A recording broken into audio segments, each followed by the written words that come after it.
Bismillahirrahmanirrahim. Assalamualaikum warahmatullahi wabarakatuh.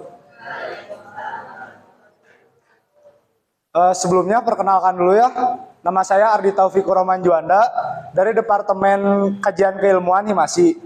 Jadi kesempatan kali ini tuh bakal ngejelasin tentang mata kuliah manajemen keuangan buat angkatan 2022.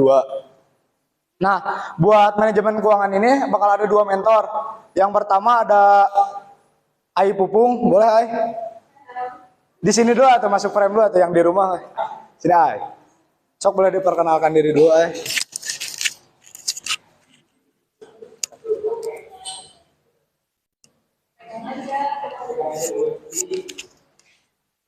Oke, halo semuanya. Mungkin pasti udah ada beberapa gitu ya yang kenal. Sebelumnya mungkin nama aku Ai Pupung. Kalian biasa manggil aku Ai Setit. Terus itu buat pementor pertama. Selanjutnya ada pementor kedua. Boleh perkenalkan diri dulu. Bismillahirrahmanirrahim. Assalamualaikum warahmatullahi wabarakatuh. Di sini saya sebagai bukan komentor ya, lebih ke yang membawakan diskusi gitu. Karena di sini juga kita ruangnya itu ruang diskusi, gak ada mentor-mentoran ya. Nama aku Risa Siti Alawiyah. Mungkin teman-teman udah pada kenal, teman-teman biasa manggil aku Risa. Salam kenal. Lagi. Jadi itu buat pematerinya yang hari ini bakal dipandu oleh Risa Siti Alawiyah sama Ai Pupung. Buat materinya bakal langsung dimulai aja ya. Silahkan langsung pementor pertama. Boleh. Oke. Sebelumnya Assalamualaikum warahmatullahi wabarakatuh. Mungkin buat teman-teman di sini kita diskusi aja ya. Jadi kalian jangan terpaku sama apa yang aku jelasin gitu. Bisa aja kan apa yang aku jelasin belum tentu benar juga gitu. Jadi di sini kita sama-sama buat belajar aja gitu ya. Nah mungkin materi yang pertama itu tentang time value of money. Nah jadi seperti yang teman-teman tahu juga gitu ya bahwa time value of money itu konsepan gitu tentang nilai mata uang yang sekarang itu lebih besar daripada nilai mata uang di masa yang akan datang. Nah mungkin kita langsung aja gitu ya ke contoh soal gitu. Di sini ada juga gitu ya soalnya Ricky menginvestasikan dana sebesar $25 dalam tabungan yang tingkat bunga majemuknya per tahun sebesar 5%. Dan berencana akan menarik tabungan pada 15 bulan yang akan datang. Yang mana 15 bulan ini tuh kalau dihitung per tahun gitu ya, jadi 1,25 tahun. Nah, yang ditanyainnya itu berapakah nilai uang yang akan diterima Ricky. Nah, mungkin di sini udah ada gitu ya jawabannya bahwa diketahuinya gitu ya, ini tuh PO tuh P0 adalah nilai mata uang yang memang diinvestasikan sama si Ricky-nya gitu ya, senilai $25. Terus kemudian jumlah bunganya itu adalah 5% per tahun. Nah, di sini Ricky itu nabungnya itu kurang lebih selama 1,25 tahun. Nah, untuk jawabannya sendiri gitu ya, di sini juga tertera bahwa rumusnya seperti itu gitu. Future value sama dengan P0 dikali 1 ditambah nilai bunganya dipangkat jumlah tahunnya gitu. Nah, jadi di sana ada $25 dikali 1 ditambah 0,05 dipangkat 1,25. Jadi yang pertama itu otomatis gitu ya, kita harus nyari dulu buat si nilai bunganya gitu. Nah si nilai bunganya itu ada di bunga 5% selama 1,25 tahun tuh senilai 1,05 1,0629. Jadi $25 dikali 1,0629, hasilnya itu adalah $2.657. Jadi nilai uang yang nanti akan diterima sama Riki gitu di tahun di 15 bulan berikutnya gitu, atau di 1,25 tahun nanti, yaitu senilai $2.657. Itu. Gimana? Ada yang ingin ditanyakan? Sebenarnya ya kalau time value of money itu masih bisa dibilang lumayan gitu ya, soalnya kita bisa lihat juga di tabel bunga kayak gitu. Nah mungkin teman-teman pada paham gimana? Dan mungkin kita langsung ke pembahasan selanjutnya. Nah ini tuh soal tentang tabel amortisasi. Jadi mungkin di sini kita bakalan bikin gitu ya, sama-sama bikin lah gitu untuk pengerjaan soal yang ini dengan menggunakan tabel amortisasi. Nah mungkin kita harus bikin tabelnya dulu.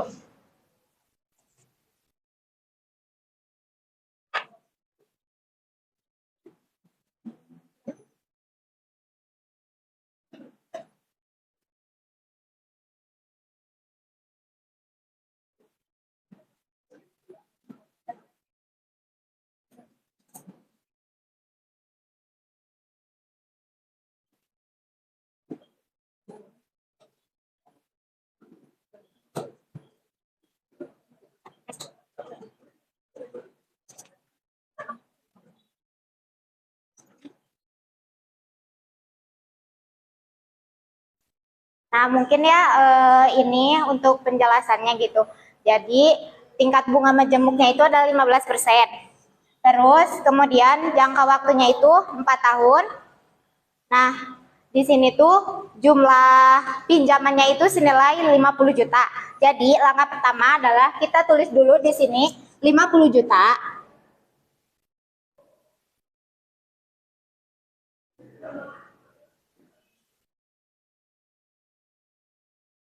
Yang ininya kita kosongkan dulu karena di tahun ke-0 ya. Selanjutnya kita bakalan ngitung di tahun pertama gitu untuk cicilan tahun pertama. Nah, jadi yang pertama itu kita harus nyari dulu gitu ya untuk interest bunga 15% dalam jangka 4 tahunnya itu senilai 0,3502. Nah ini tuh dari mana? Ini tuh dari tabel bunga annual payment. Jadi si bunga 0,3502 itu dikalikan ke 50 juta dengan jadinya hasilnya 17.510.000. Nah yang si hasil ini kita tulis di pembayaran cicilan.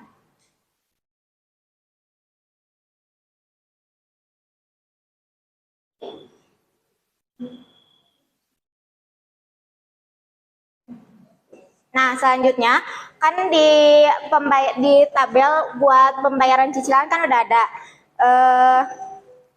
Selanjutnya adalah kita ngitung dulu gitu ya buat si bunga yang bakalan ditaruh di tabel bunga yang ini. Jadi ini tuh 50 juta dikali 15%. Jumlahnya itu 7.500.000. Kita tulis di sini.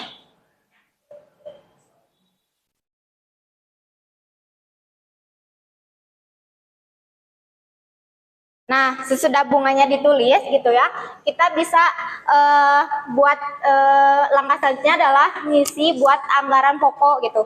Jadi, ngisi buat anggaran pokoknya itu caranya 17.510 dikurang 7.500.000, kita simpan di sini di tabel anggaran pokok.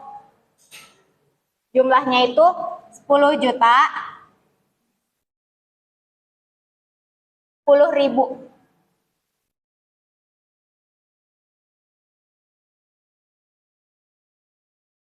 Nah, kan ini udah ya, buat anggaran pokoknya kan udah ketemu gitu. Nah, jadi yang si anggaran pokoknya ini tuh hasilnya itu pokoknya buat nyari anggaran pokok tuh dari pembayaran cicilan dikurangi sama bunga yang udah dihitung gitu, yang tadi. Nah, terus langkah selanjutnya gitu ya, ini kan masih kosong nih, yang di saldo pokok pinjaman. Jadi yang di saldo pokok pinjaman ini tuh kita kurangin yang 50 juta dikurangin sama anggaran pokok gitu. Jadi hasilnya itu 39.990.000. Nah, jadi total si saldo pinjaman pokoknya itu setelah dibayarkan dengan cicilan di tahun pertama senilai 17.510, jadinya si sisa saldo pokok pinjamannya itu tinggal 39.990. Nah, mungkin buat tahun-tahun selanjutnya pun kayak gitu ya ngitungnya. Nah, mungkin di sini aku pengen minta gitu ya buat teman-teman semuanya, kali aja gitu siapa yang pengen nyoba buat ngisi itu ke depan. Boleh, sok.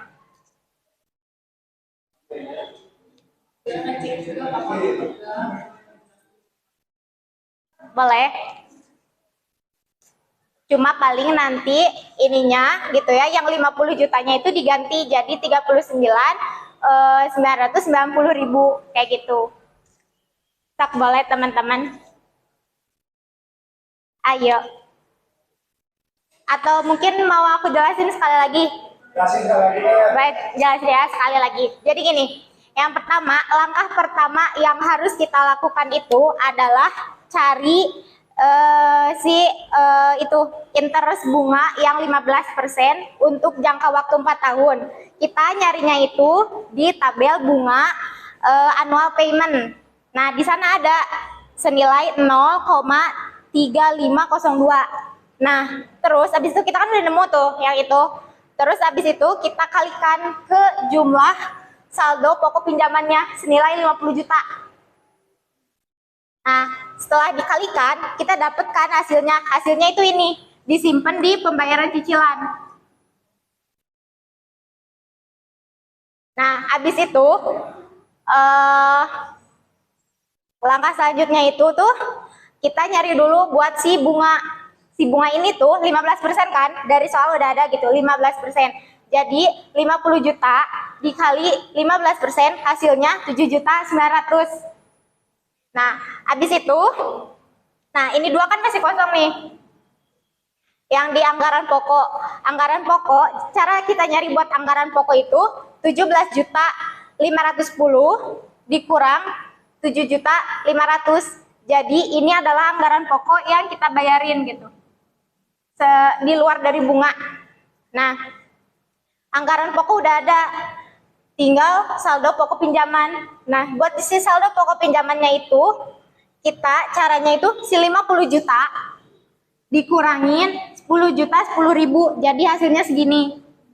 Nah, mungkin buat pembayaran cicilan itu jadi tiap tahun tuh sama gitu. Jadi mau tahun pertama, kedua, dan ketiga hasilnya 17.510 kayak gitu.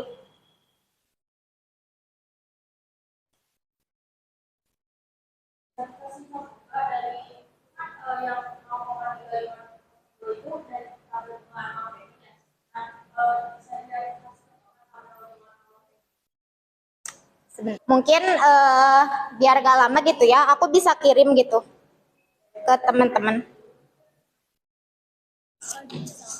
Nah, jadi buat pokoknya si tabel bunga annual payment-nya itu bisa dicari gitu ya di internet, ataupun sebenarnya di buku juga ada. Ya, boleh.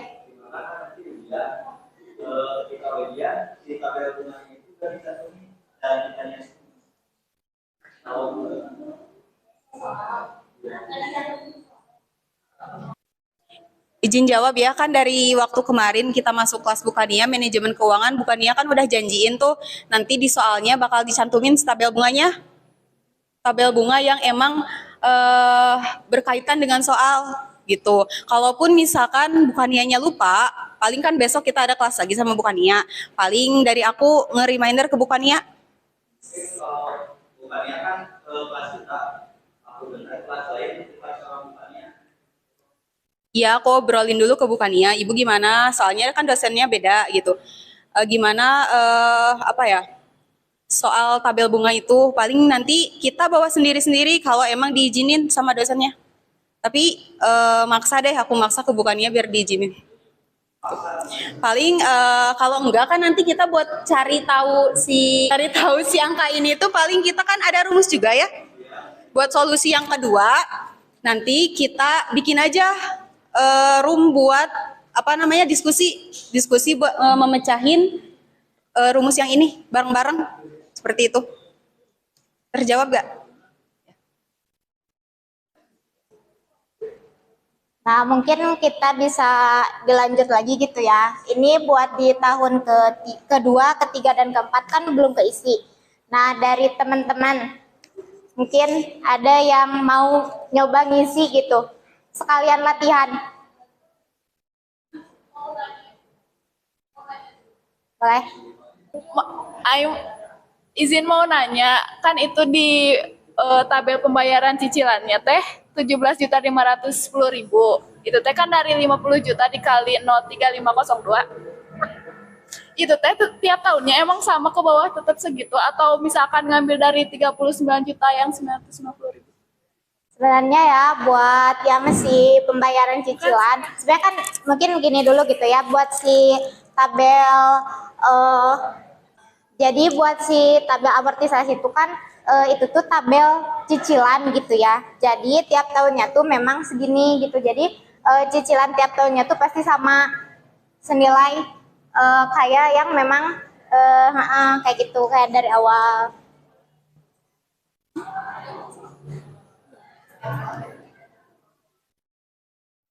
Nah, mungkin gimana nih?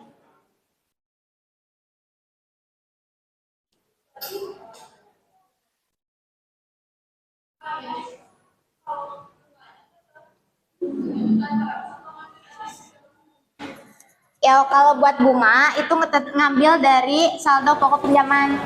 Jadi pasti tiap tahun berbeda gitu.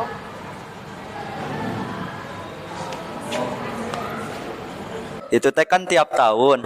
Nah, mungkin di sini penghitungannya dari Januari ya. Kalau misal si apa sih saldo peminjaman dari bulan Januari, bener kan? Jadi setahun full kan 12. Nah, kalau misal si peminjamannya dilaksanainnya pas bulan Maret gimana?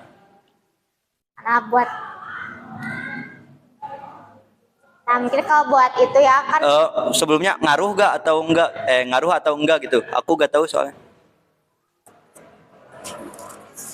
sebenarnya ya buat pembayaran cicilan itu sepemahaman aku gitu ya. Ini sepemahaman aku kan kita ngitungnya gitu per tahun gitu ya. Jadi sebenarnya menurut aku gitu ya, sepemahaman aku garis bawahi gitu ya. Ini sepemahaman aku gitu. Bisa nantinya terjadi apa-apa gitu. Menurut aku mah enggak, karena kan kita ngitungnya fokus gitu per tahun, paling nanti mungkin kalau misalkan bedanya itu dari si jumlah waktunya gitu. Jadi nanti misalkan bisa aja gitu kan si cicilannya itu enggak misalkan pure 4 tahun gitu kan, misalkan bisa aja ada yang 1,5 tahun atau mungkin 2,5 tahun. Nah, mungkin kayak gitu.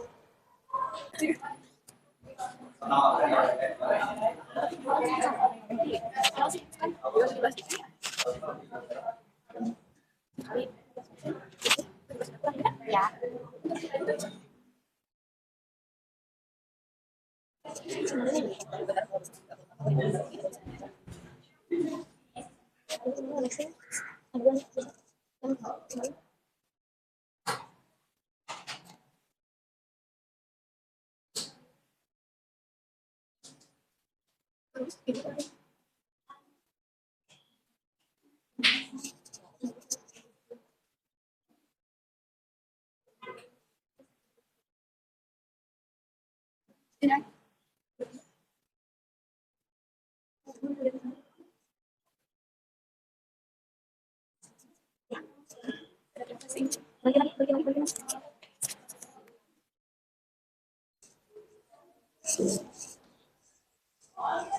Nah, Nah, gini ya teman-teman, ini udah benar gitu ya. Nah, mungkin yang lain juga mau nyoba gitu. Tadi juga kan Rima juga nyoba, dia bisa gitu. Mungkin yang lain boleh. Mungkin karena tadi udah ceweknya gitu ya, kita bisa gitu. Sekarang giliran cowoknya gitu. Mungkin boleh siapa? Berarti bunga. Nyari hubungan.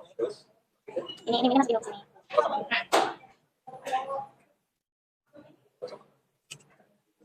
Berarti nyari bunganya itu 28.478.500 dikali 15%.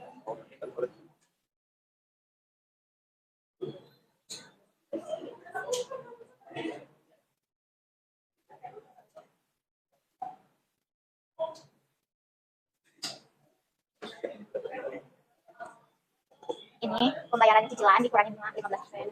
Ya.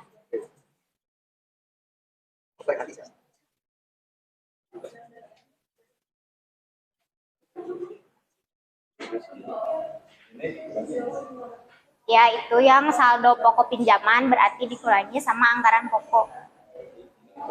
Ya.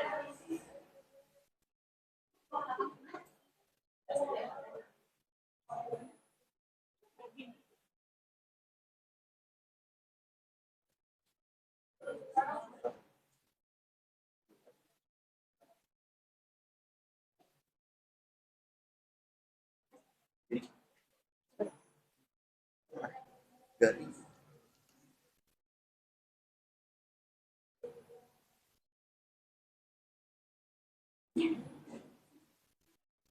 Nah, mungkin buat yang tahun ketiga kayak gini gitu ya. Buat saldo pokok pinjamannya tinggal 15 juta sekian. Terus bunga buat di tahun ketiga itu senilai 4 juta sekian. Terus buat anggaran pokok serta pembayaran cicilan juga sudah tertera gitu ya. Nah, mungkin untuk di tahun terakhir, siapa lagi yang mau?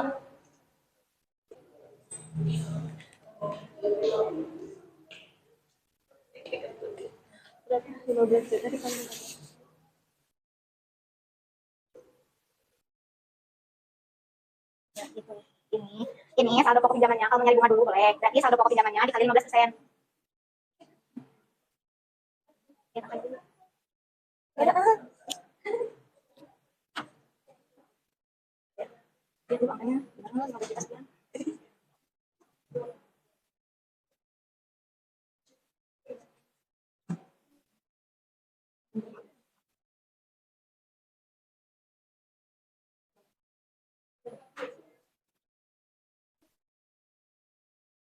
Ini berarti pembayaran cicilannya kan sama. Berarti di tahun keempat juga sama, 17.510.000.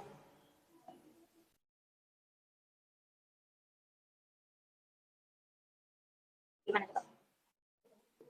Dibuat di anggaran pokoknya itu 17.510.000 dikurangin sama bunga yang tadi udah dicari.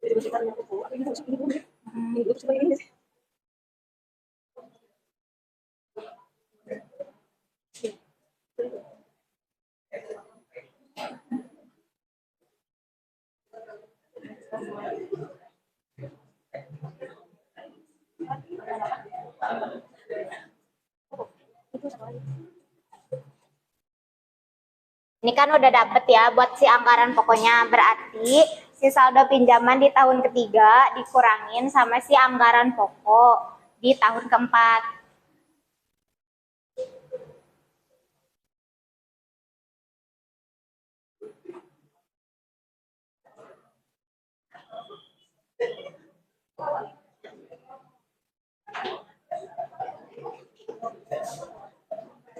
Udah beres, mungkin kita lihat gitu ya buat si jawabannya.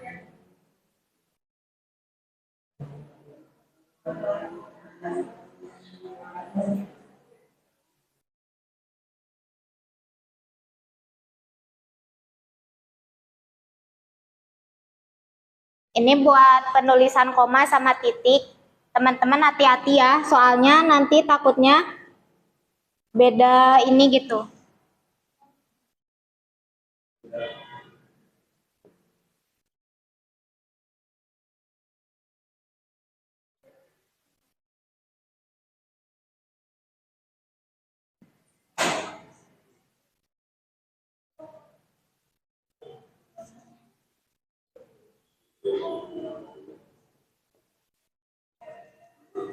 Nah, jadi buat si jawaban soal tadi tuh kayak gini gitu ya. Buat pengerjaannya gitu. Nanti pun misalkan pinjamannya tuh lebih dari 4 tahun gitu, ada 5 tahun, 6 tahun, pengerjaannya sama gitu ya kayak gini. Cara-caranya kayak gini, urutannya juga kayak gini gitu. Nah, mungkin buat tabel amortisasi seperti itu. Gimana teman-teman bisa dipahami? Boleh.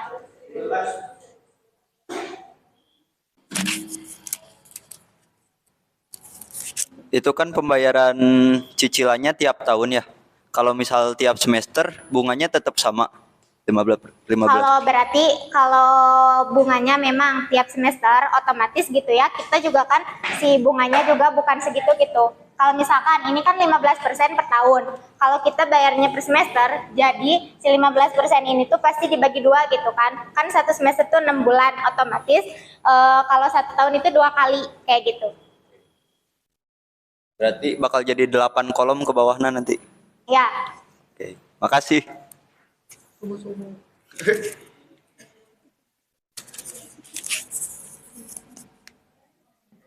Mungkin gitu ya, karena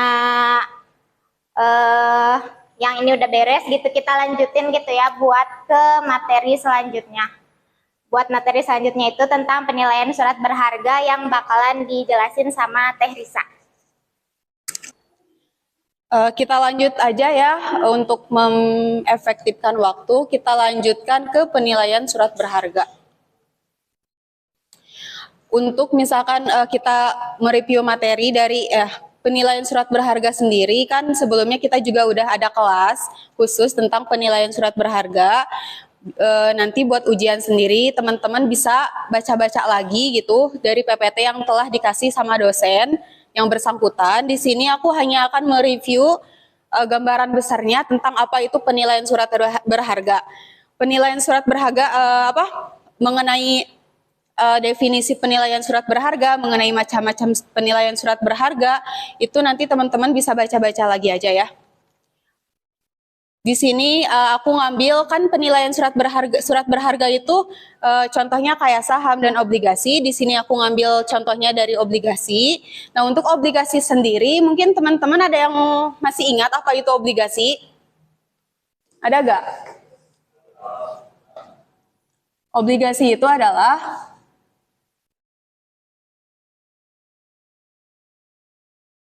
surat hutang.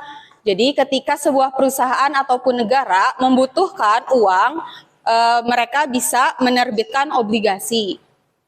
Jadi obligasi itu adalah surat hutang.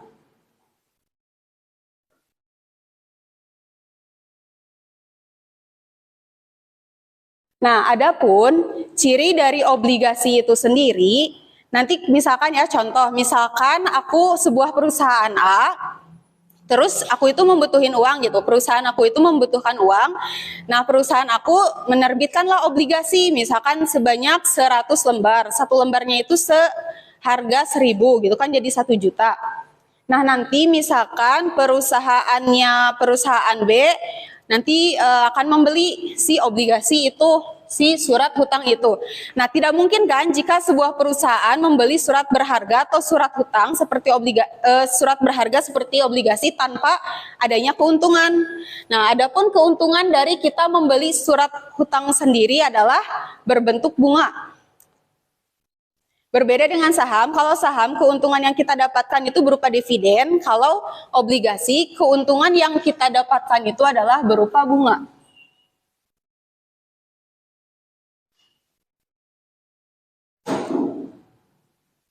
Keuntungannya itu berupa bunga. Nah, adapun untuk nominal bunganya itu nominal bunga yang kita terima ketika kita membeli surat berharga obligasi itu nanti nominalnya itu sama setiap tahunnya. Dan itu menjadi ciri tersendiri dari si obligasi ini. Jadi bunganya itu nominal bunganya itu sama setiap periodenya.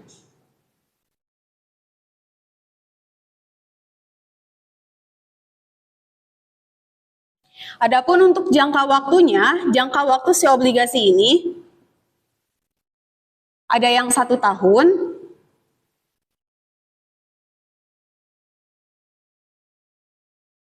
sepuluh tahun, ada juga obligasi yang jangka waktunya tak terhingga.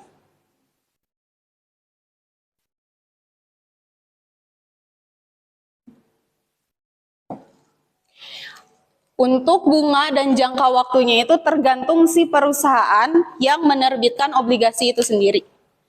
Contoh, mau kasih contoh gak? Contoh dulu misalkan ya. Perusahaan aku misalkan PT Risa misalkan ya, menerbitkan obligasi, kemudian misalkan dibeli oleh PT B misalkan ya. Nanti aku bakal ngasih syarat ketika PT B membeli obligasi, nanti dari obligasi itu si PT B itu akan misalkan mendapatkan bunga sebesar 5%. Contohnya ya. PT Risa menerbitkan obligasi sebanyak 100 lembar. Per lembarnya itu seharga misalkan 1.000.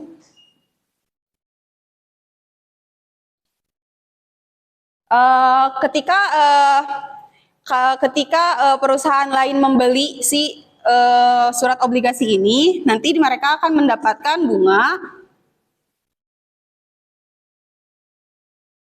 5%. 100 lembar, harganya 1.000 berarti 1 juta. Terus bunganya itu 5% berarti 50.000. Jangka waktunya itu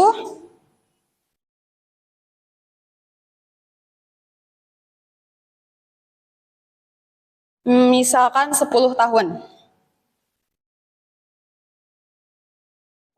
Nah, si PTB yang membeli obligasi dari PT ini, nanti setiap tahunnya dia akan mendapatkan nominal,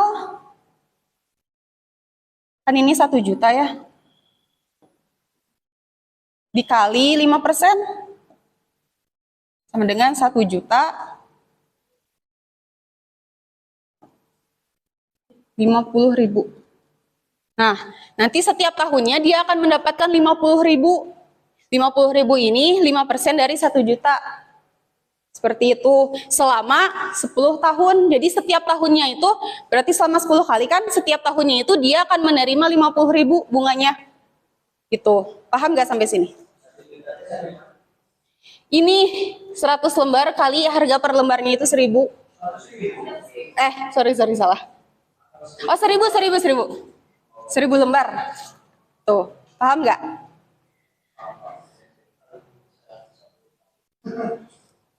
Oh, untuk jangka waktu dari obligasi sendiri biasanya per tahun, nggak per semester.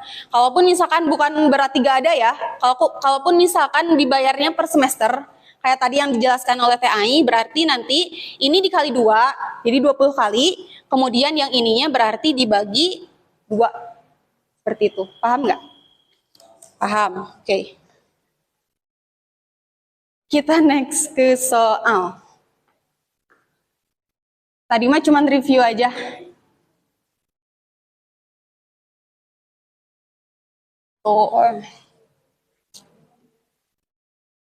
Nah, untuk soal sendiri, PT ABC pada tanggal 1 Januari 2023 menerbitkan obligasi dengan par value 10 juta. Jadi ini harga obligasinya ya, harga obligasinya itu 10 juta dengan bunga 14%. dan masa edar atau periodenya itu 10 tahun. Nanti jadi ketika ada yang membeli membeli obligasi ini, nanti dia akan mendapatkan bunga sebesar 14% sebanyak 10 kali atau 10 tahun. Pertanyaannya, berapakah nilai nominal yang harus dikembalikan pada akhir tahun? Nah, tadi kan udah diketahui par value atau nilai si obligasinya itu 10 juta, K itu kupon atau bunga, bisa juga disebut bunga, 14%, kita desimalkan jadi 0,14, kemudian N itu adalah periode, periodenya itu tadi 10 tahun. Untuk bunga tahunannya itu atau I, untuk mencari I-nya itu tinggal dikalikan harga nominal dikalikan dengan bunga. Tadi harga nominalnya 10 juta dikalikan 14% jadi 1.400.000. Nanti si pembeli itu akan mendapatkan bunga sebesar 1.400.000 per tahunnya. Untuk menjawabnya itu ada apa itu teh rumus, ada rumus. Kita tulis dulu rumusnya.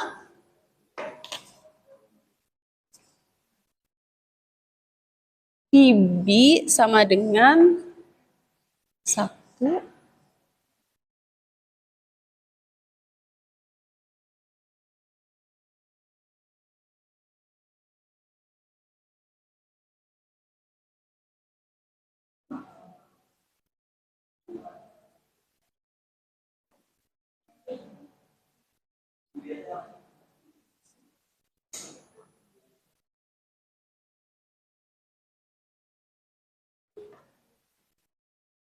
Tadi teh ada nanyain apa? PB teh apa?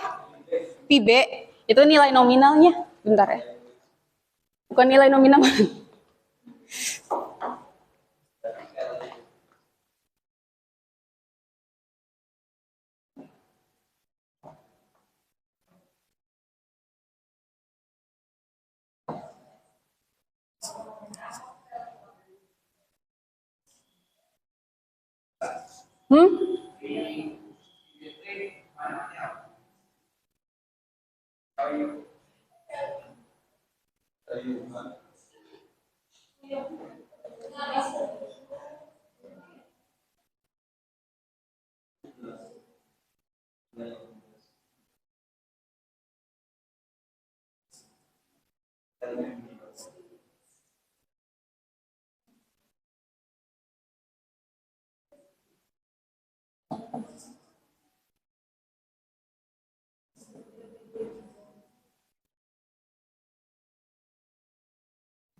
Karena ini gak ada di PPT ya, mungkin boleh teman-teman tulis dulu supaya nantinya gak bertanya-tanya lagi. Bentar.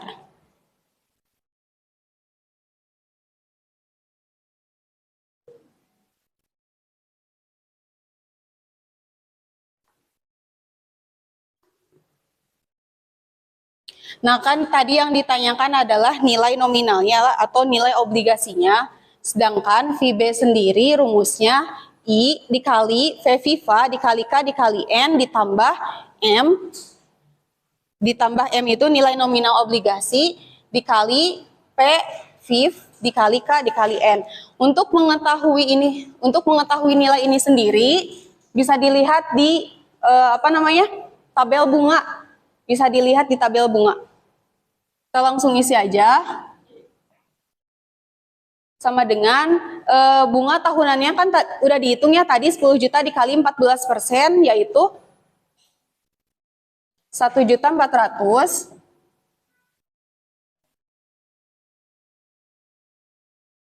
dikalikan ini V Viva kali K kali N di tabel bunga sendiri itu hasilnya adalah 5,221.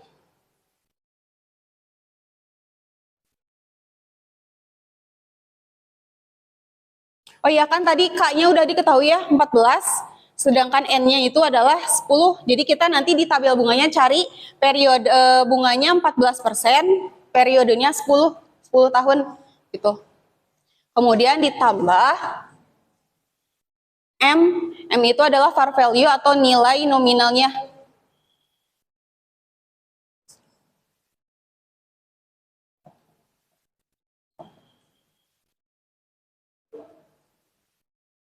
Dikali PVIV kali K kali N. Itu hasilnya adalah 0,269.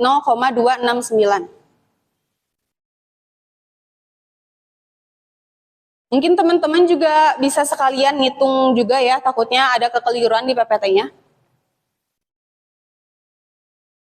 1.400.000 dikalikan dengan 5,221, nanti hasilnya berapa?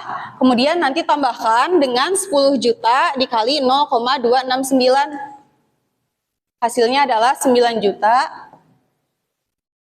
999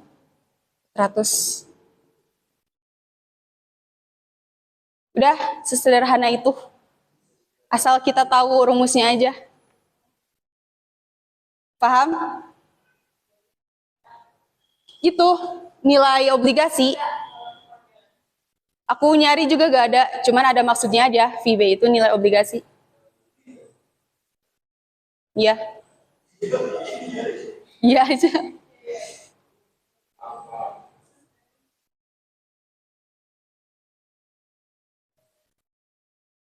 Aku mau nanya ke kalian sekarang, kalau misalkan, kan tadi udah aku jelasin ya, kalau misalkan si di pembayarannya itu bukan per tahun, tapi per semester, terus nanti digimanain?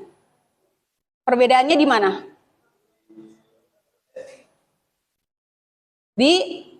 Perbedaannya di mana? Tadi kan udah aku jelasin tuh, kalau misalkan ada kasus nih, pembayarannya itu per semester bukan per tahun, jadi nanti digimanain?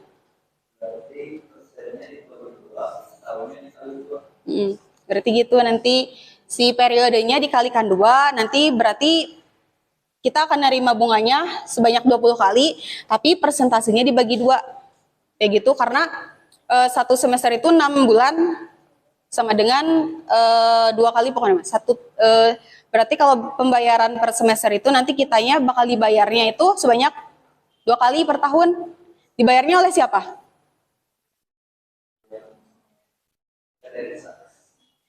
Sama penerbit obligasi. Seperti itu. Paham? Ada yang mau ditanyain nggak? Kalau misalkan aku ganti nih angka-angkanya, ada yang bisa nggak ngerjain ke depan? Kalau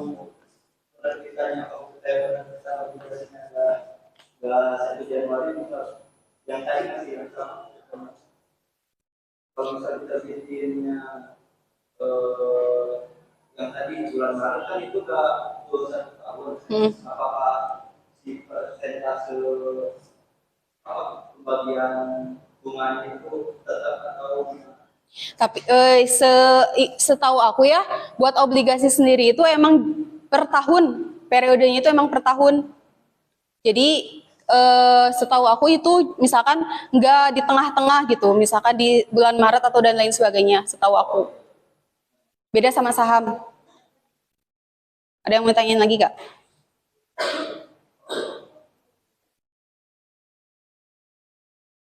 Ya udah aku ubah aja ya. Aku kasih contoh soal, sama sih. Cuman beda angka aja. Total debit to total equity ratio, singkat aja.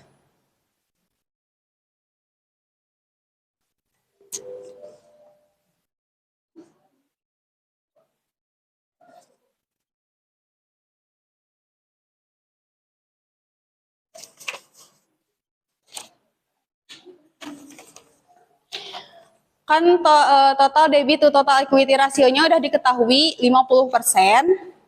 Kita desimalkan 50% itu kalau dibagi 100 jadi 0,5.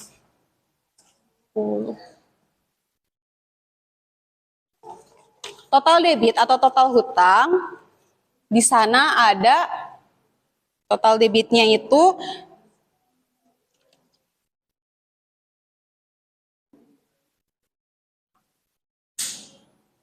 Debit per equity modalnya itu ada 200. Di sini modalnya ada 2 ya. Ini tuh surat berharga. Ini tuh salah satu jenis surat berharga, termasuk modal juga. Ini itu laba ditahan. Laba ditahan termasuk modal juga. Jadi kita masukkan di sini 200 juta.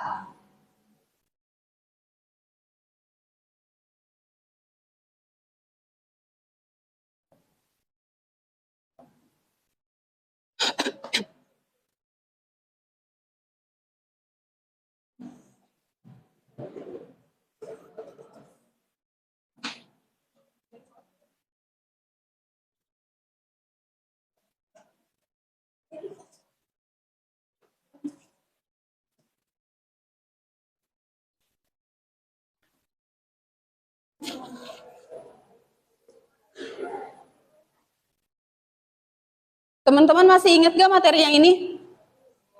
Catatannya juga masih ada kan?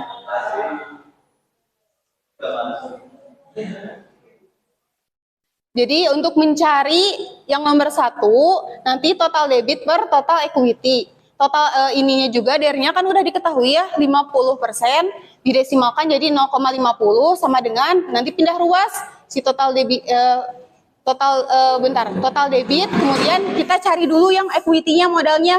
Modal di sana kan tercantum ada 2.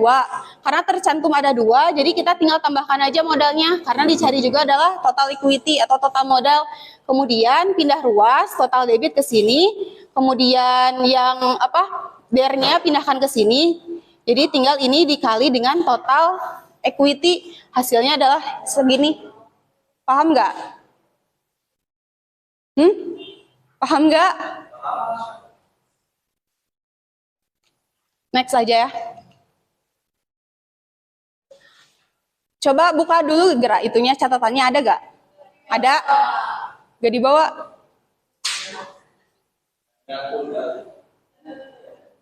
Kalau ada catatannya, aku paling mau minta teman-teman isi soal, tapi bukan soal yang itu. Soalnya sama, tapi beda angka-angkanya. Nanti isi satu-satu ke depan ya. Oke.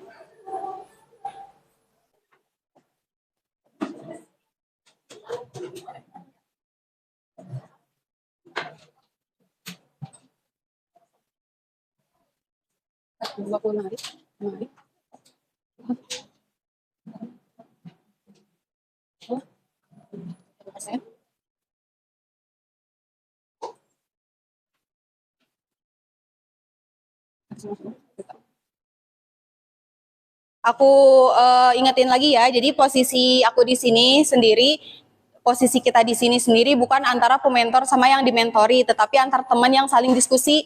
Kita anggap ini juga sebagai belajar bareng gitu, biar nantinya mudah. Soalnya kan nanti ini udah fix kata bukannya juga bakal muncul di UTS seperti itu. Jadi kita belajar bareng di sini. Jadi kan ruang diskusi ini adalah ruang untuk kita belajar bareng-bareng gitu ya.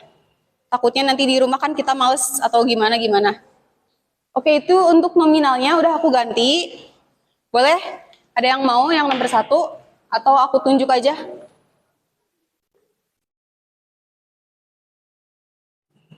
Yang nomor 1 ya rumusnya. DR sama dengan total debit. Boleh ke depan?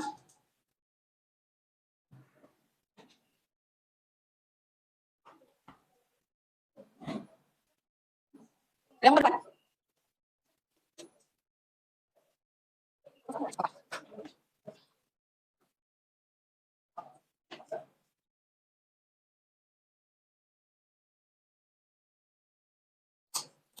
Ini ditambah.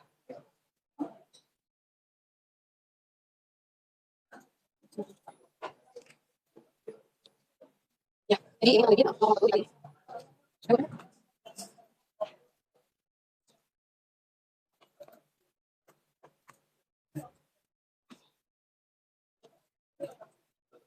Juta. Boleh? Ini satu teman juga ya?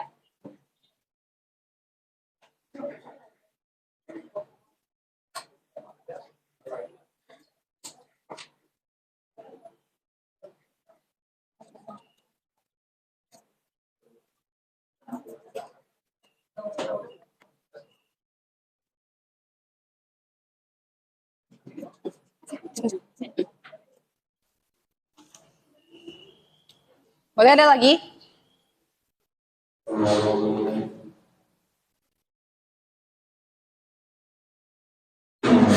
Ini. Nomor ini nih, berarti cari ini. Ini ya, ini kan buat nyari harta. Berarti sekarang baru nyari yang nomor ini. Nomor 3 aja di sana.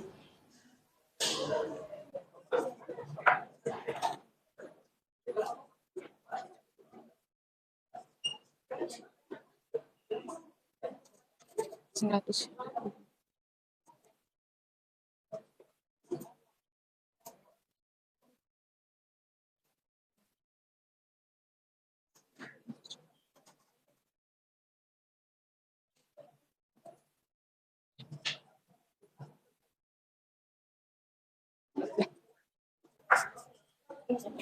Mana?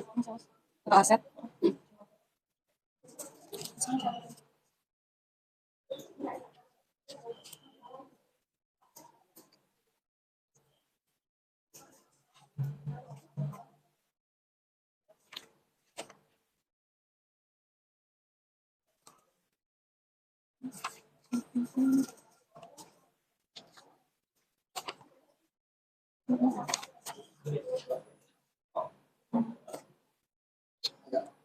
Tiga puluh.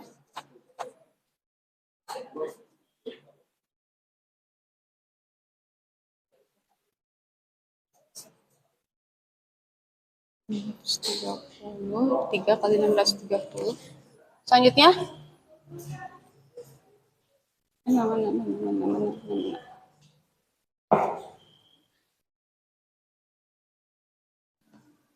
ada yang mau ngisi lagi gak? Kalaupun nggak ada, aku tunjuk satu-satu dah. Tenang, aku tunjuk. Ada yang mau lagi gak? Berarti kita tinggal cari reachable collection period. Apa sih rumusnya?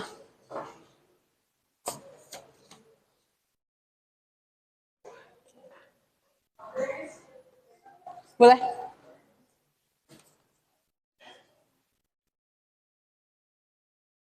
Dari reachable ya? Ya.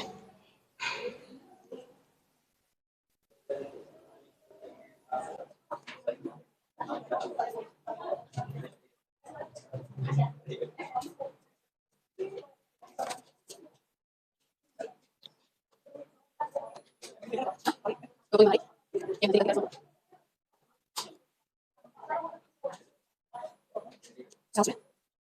25.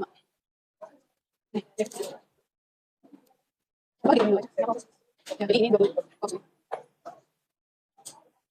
Ya, ini selesai ini. Ya, benar ini tulis lagi kali. Nanti di sininya 25. 25 sama.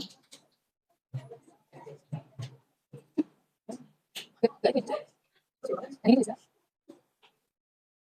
Ini, oke, jadi objek di sini.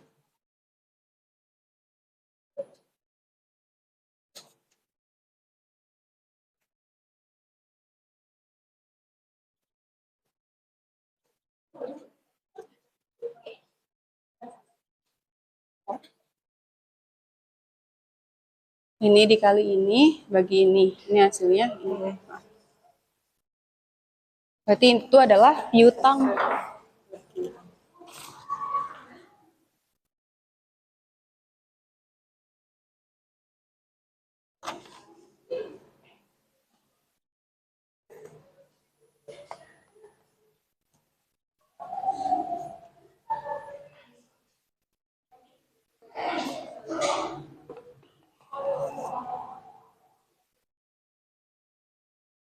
Ada yang mau ngisi lagi?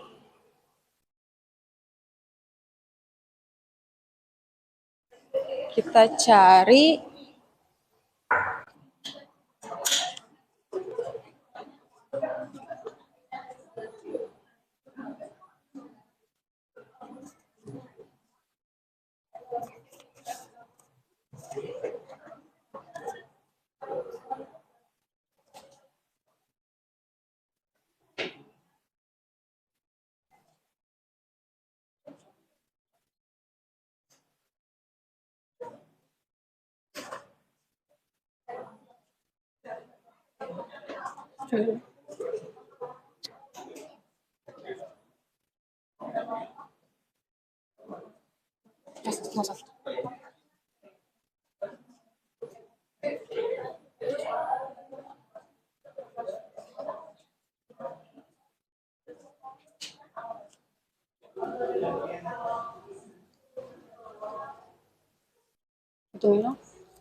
Untuk bagian keenam udah dikerjain. Gini bukan hasilnya. Kas tambah piutang. Tadi kan kasnya itu 270 juta. Kas tambah piutang itu 270 juta yang tadi yang di poin nomor 3. Ya. Kemudian kas ditambah nilai ini piutang. Masukkan ke sini sama dengan pindah ruas 270 juta dikurang ini. Coba hasilnya berapa?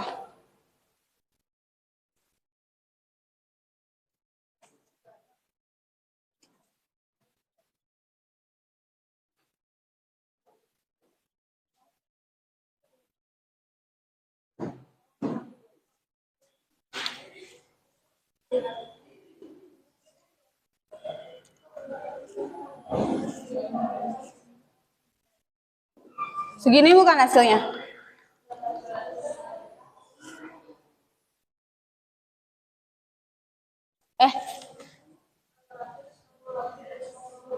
Udah. Case-nya udah di itu ya, udah diketahui.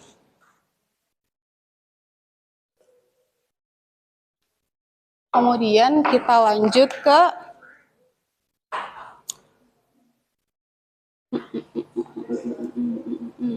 bertujuh. Kita nyari ini gross profit margin. Ada yang mau ngisi gak yang gross profit margin?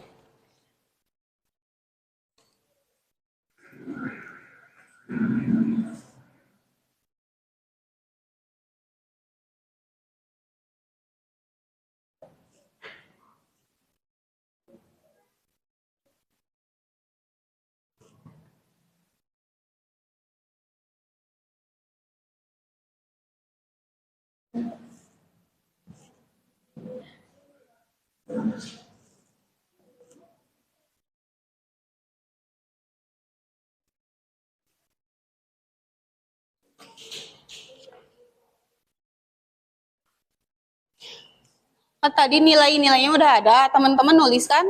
Tadi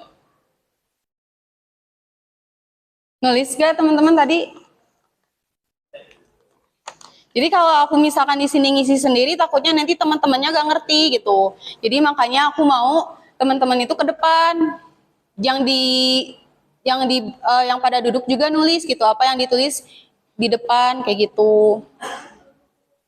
Karena kalau aku sendiri ngerjain takutnya gak ngerti. Makanya kita langsung praktek aja. Soalnya kan udah ada ya catatan atau contohnya dari Bukania kemarin. Yang udah kita kerjain juga kan dengan soal yang berbeda. Nah pasti kalau kemarin kita bisa, sekarang juga pasti bisa. Gitu. Kalau misalkan atau mau dicukupkan gitu, mau dicukupkan sampai di sini aja juga gak apa-apa sih. Paling nanti mau sekarang nomor 7, bentar lagi dah sampai nomor 9. Yang di belakang juga jangan lupa dicatat supaya nanti bisa ngerjain ke depan.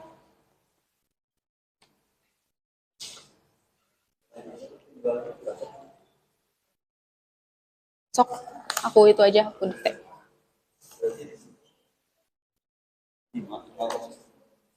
Ya itu 30% kan? 0,30. 0,3.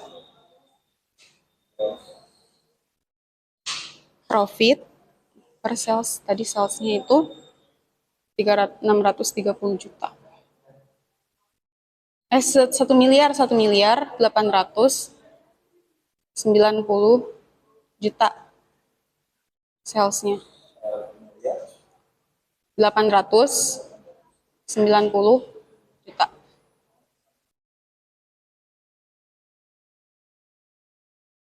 sama dengan pindahin aja gross profit.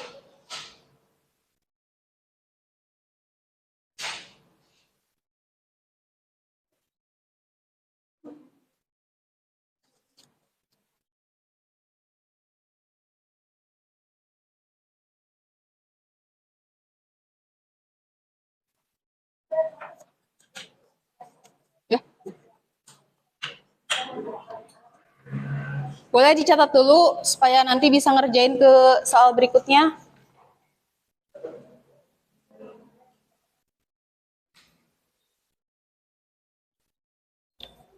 Satu miliar. 0,3,67.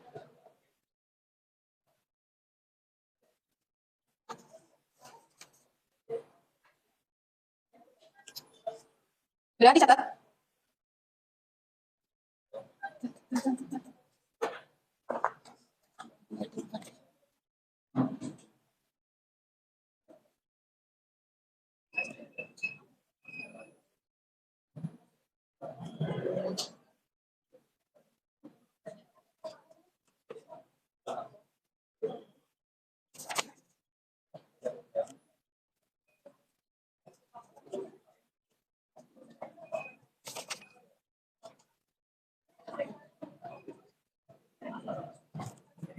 Enam delapan empat.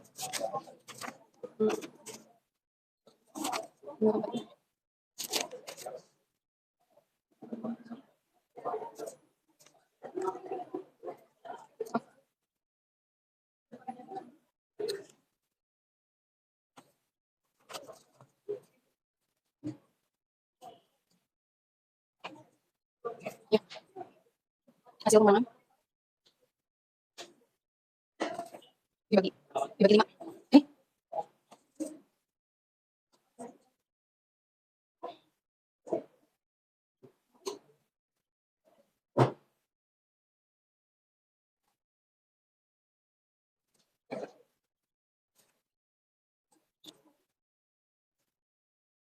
Ini udah dicatat, ini catat dulu ya. Terakhir kita bakal cari total aktiva tetap. Itu terakhir ya, total aktiva tetap. Adapun buat laporan posisi keuangan sama laporan laba ruginya nanti teman-teman bisa isi di rumah, tinggal masukin aja yang dari yang tadi.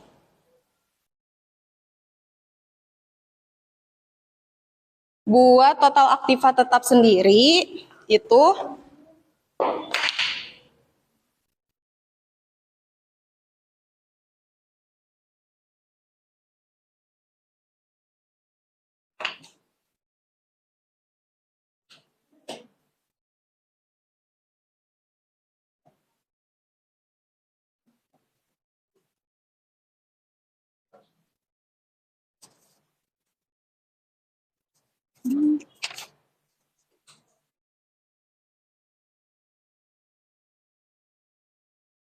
tinggal masukin.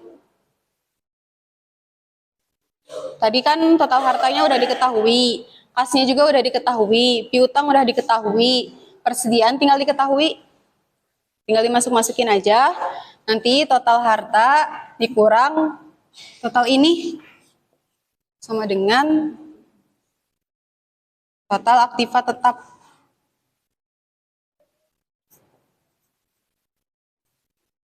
Udah, itu. Ada yang mau ditanyakan nggak? Bisa lah ya, insya Allah. Insya Allah. Jadi nanti pasti pas UTS, kalau misalkan kita udah tahu caranya, apalagi rumus-rumusnya itu kuncinya ya. Kita insya Allah bisa ngerjain ini. Soalnya ini penting banget dilihat, kayaknya ya, dilihat dari tingkat kesulitan, poinnya juga nanti bakal gede gitu. Jadi kalau misalkan ini terlewat, sayang banget gitu.